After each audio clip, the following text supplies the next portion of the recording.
गरीब की बारिश। शहर की कच्ची बस्ती में एक गरीब मजदूर कालू रहा करता था। कालू के घर में उसकी पत्नी जानकी थी। जानकी लोगों के घरों में झाड़ू पोछा करके कुछ पैसे कमा लेती थी और वहीं कालू किसी तरह मेहनत मजदूरी करके 2 वक्त की रोटी का जुगाड़ कर लेता था। कुछ दिनों से हो रही बारिश के कारण कालू की मजदूरी बंद हो गई थी। अरे जानकी, इस बार तो बरसात ने हद ही कर दी, रुकने का नाम ही नहीं ले रही। कुछ समझ में नहीं आ रहा, अगर इसी तरह काम पर नहीं गया तो 2 वक्त की रोटी का जुगाड़ कैसे होगा। अरे तुम चिंता क्यों करते हो, बारिश का क्या है, 1 आध दिन में रुक जाएगी और उसके बाद में फिर से काम शुरू हो जाएगा। अरे 3 दिन तो हो गए, बरसात तो रुक ही नहीं रही है और आगे भी रुकने के कोई आसार नहीं दिख रहे। तो क्या हुआ, तुम्हारा काम बंद हुआ है ना? मैं तो अभी भी लोगों के घर झाड़ू पोछा करने जाती ही हूँ। मेरे पगार से कुछ दिन तो निकल ही जाएंगे। अरे घर का खर्चा तो हम किसी तरह चला लेंगे जानकी, लेकिन ये जो छत टपक रही है इसका क्या करेंगे? ये बात तो आपकी सही है। हमारी झोपड़ी अब काफी पुरानी हो चुकी है और इसके छप्पर में भी कई सारे छेद हो गए हैं। रात भर पानी टपकता रहता है। अरे मैं भी इसी बात से बहुत परेशान रहता हूँ। कहीं किसी दिन ज्यादा बारिश आ गई तो हमारी झोपड़ी टूटकर बिखर ना जाए। राम राम राम, ऐसी अशुभ बातें क्यों करते हो? अरे ऐसा कुछ नहीं होने वाला। ये झोपड़ी ही तो हमारा सब कुछ है। अगर यही नहीं रही तो हम जाएंगे कहाँ? ठीक है जानकी, जब तुम्हारी पगार मिल जाएगी तो कुछ पैसे बचाकर झोपड़ी के छप्पर की मरम्मत करवा लेंगे। शायद हमारी परेशानी कुछ कम हो जाए। ठीक है जी, अब ना ज्यादा परेशान मत हो। ये लो, खाना खा लो और सो जाओ। सुबह मुझे भी जल्दी काम पर जाना है। जानकी और कालू अपनी झोपड़ी में सो गए। रात को अचानक से बहुत तेज बारिश शुरू हो गई। धीरे धीरे बारिश का पानी कालू की बस्ती में भरने लगा। पानी भरते भरते झोपड़ी के बाहर तक पहुंच गया था। सुबह के वक्त जब कालू और जानकी सोकर उठे, हे भगवान, ये क्या हो गया?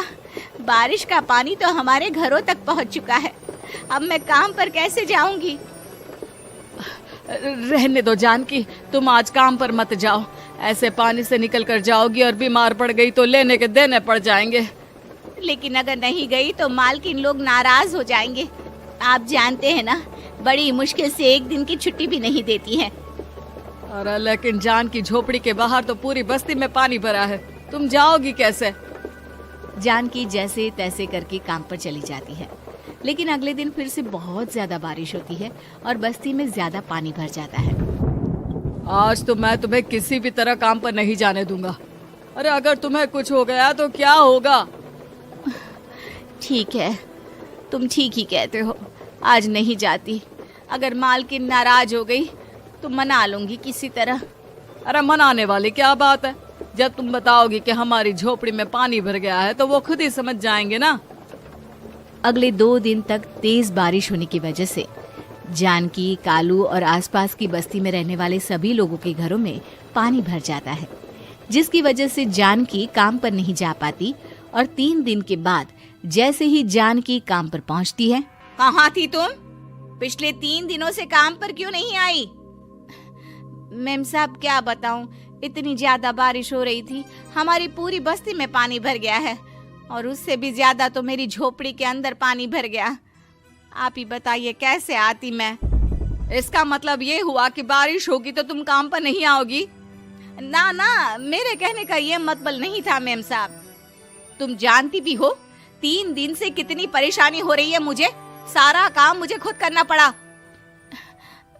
माफ कर दीजिए मालकिन जी, पर मैं क्या करती, आने के लिए रास्ता ही नहीं था। सब जगह पानी भरा हुआ था। बहाने तो तुझे बहुत बनाने आते हैं। जानकी देख, अगर अगली बार ऐसा किया ना तो फिर काम से हमेशा के लिए छुट्टी। अरे ना ना मालकिन, ऐसा मत कीजिए। बारिश की वजह से मेरे पति की मजदूरी भी छूट गई है। बड़ी मुश्किल से घर में 2 वक्त खाने की रोटी का जुगाड़ हो पाता है। आप मुझे काम से निकाल देंगे तो हम क्या खाएंगे? अगर इतनी ही चिंता है तो फिर रोजाना काम पर आया करो। चलो अब जल्दी से जाकर घर का सारा काम करो। बारिश रुकने का नाम ही नहीं ले रही थी। पूरे शहर में बाढ़ जैसे हालात बन गए थे, लेकिन नौकरी जाने के डर से जानकी किसी तरह रोज काम पर जाती थी। एक दिन जब जानकी काम करके अपने घर लौट आई तो अचानक उसकी बस्ती में कुछ लोगों का शोर सुनाई दिया। अरे लगता है बाहर कुछ हुआ है, मैं जाकर देखता हूँ। हाँ हाँ, पता तो कीजिए, ये बस्ती में लोग इतना शोर क्यों कर रहे हैं। बाहर जाकर कालू ने एक आदमी से पूछा, अरे क्या हुआ भाई, इतना शोर क्यों मचा रहा है? अरे क्या बताए भैया, अपनी बस्ती के बाहर एक पुल टूट गया है और वहाँ पर एक कार फंसी है। थोड़ी देर में अगर किसी ने नहीं बचाया ना तो वो कार पानी में बह जाएगी। ये क्या कह रहे हो भैया, कार के अंदर कोई है क्या? हाँ, कोई औरत बैठी है, अकेली है, बहुत रो रही है बेचारी, मदद के लिए बुला रही है। अरे तो हमें जाकर उनकी मदद करनी चाहिए ना। अरे लेकिन इसमें बहुत खतरा है, हमें अपने आप को बचाना चाहिए। पानी कभी भी हमारी बस्ती की तरफ आ सकता है। अरे तुम्हें नहीं चलना तो मत चलो, लेकिन मैं तो जाकर उस औरत की मदद जरूर करूंगा। कालू उस जगह पर पहुंचता है जहां वो औरत कार में फंसी हुई थी। वहां पर पानी का बहाव बहुत तेज था और सारा पानी कालू की बस्ती की तरफ ही आ रहा था। कालू ने एक बड़ी सी रस्सी को पेड़ से बांध दिया और दूसरे सिरे को कार की तरफ फेंक दिया और उस औरत को रस्सी के सहारे बाहर आने के लिए कहा। तभी वहां जानकी भी दौड़ती हुई आई। अरे ये तो मेरी मालकिन है, जिनके यहाँ मैं काम करने जाती हूँ। अरे मैडम जी, आप डरिएगा मत, आपको कुछ नहीं होगा। आपकी गाड़ी को भी मैंने रस्सी से बांध दिया है। थोड़ी देर में पानी का बहाव कम हो जाएगा, फिर हम आपकी कार को भी बाहर निकाल लेंगे। क्या तुम जानकी के पति हो?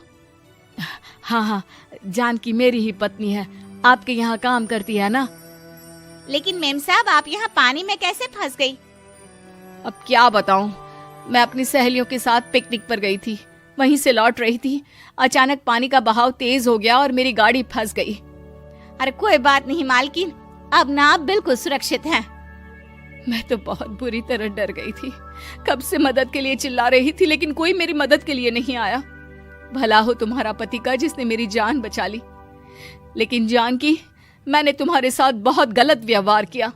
इतने खराब मौसम और बाढ़ में भी तुम्हें काम पर आने के लिए कहा, नौकरी से निकालने की धमकी भी दी, और तुमने मेरी जान बचाई।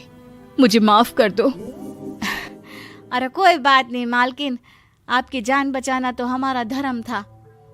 देखो जानकी, तुम्हारी झोपड़ी में जो भी नुकसान हुआ है उसके लिए मैं तुम्हें पैसे दूंगी। आज तुम्हारे पति ने मेरी जान बचाई है और आज के बाद मैं तुम्हें कभी भी नौकरी से निकालने की धमकी नहीं दूंगी। आज मैं तुम्हारी परेशानी को अच्छी तरह समझ चुकी हूँ। हम जैसे पैसे वाले लोगों के लिए अपने घर में बैठकर बारिश का मजा लेना बहुत आसान है, लेकिन तुम गरीब लोगों के लिए बाढ़ और बारिश काफी परेशानी खड़ी कर देते हैं। ये बात मुझे आज अच्छी तरह समझ आ गई है। आपका बहुत बहुत धन्यवाद मालकिन।